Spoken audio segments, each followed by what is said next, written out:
सोलापूर जिल्ह्याच्या अक्कलकोट इथं भीषण अपघाताची घटना घडली।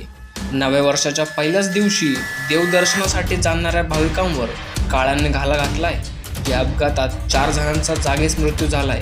मिळालेल्या माहितीनुसार हे सर्व भाविक नांदेड जिल्ह्यातील आहेत। नव्या वर्षाच्या पहिल्याच दिवशी त्यांनी अक्कलकोट येथील श्री स्वामी समर्थ आणि गाणगापूर येथील श्री दत्तच्या मंदिरांना भेट द्यायचं ठरवलं होतं। त्यानुसार ते नांदेडमधून सोलापूरला आले।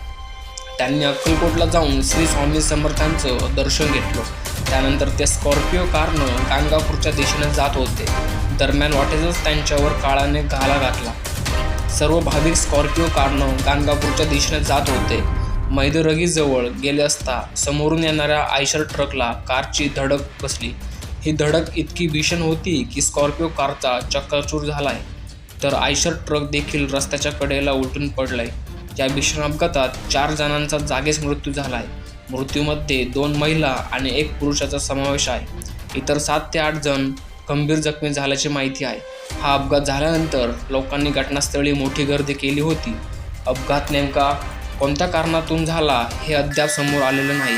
पोलीस घटनेचा तपास करत आहेत। दरम्यान आणि जर अजूनही आपण SP मराठी चॅनलला सबस्क्राईब केलं नसेल तर सबस्क्राईब करा आणि अपडेट राहा।